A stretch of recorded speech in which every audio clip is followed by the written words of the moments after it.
Parlamentario Alan Howell quiere que es importante que en el momento que el Parlamento aprueba placa y mira el proyecto que queda concretizar, esa que muestra con lo que el mandatario había pedido en el Parlamento y la cumple con él. No momento que o parlamento aprova a placa e o ministro está assim o que tem quase com ele.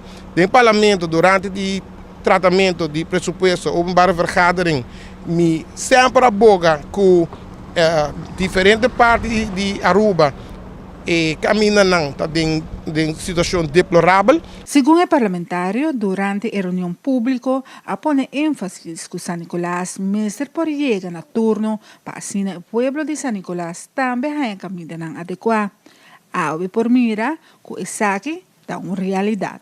Gran satisfação me para e bem com uma petição que o vecindário e nos rende não que também tem vecindário aqui a essa petição hope aia para mira e caia aqui o hora de chá e nós para aqui na Diamantbergweg onde tantíssimo bairro não que a hora asfaltar a favor e caminho a hora direita completamente novo nada que de parte aqui nós mira duidelijk com de oita seu trabalho como deve ser para raspa full caminho e nós traga e caminho aqui full de novo. Durante años, a lista de barrios e caia a crescer.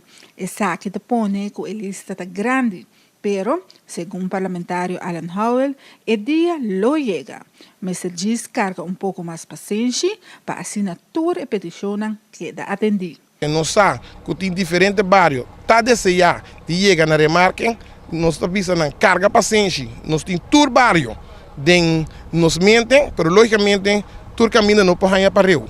Nós mira que os diferentes bairros acabam a hora asfaltar e isso aqui no último, nós mira também na Joana Morto, também caminho a hora raspar completamente, caminho também para facelift completo, que me de all by all, nós estamos trabalhando, nós estamos contentes também que trabalho com o ministro Otmar Rivera a 20 exercer e se aqui também está para que nós aprovar placa do parlamento.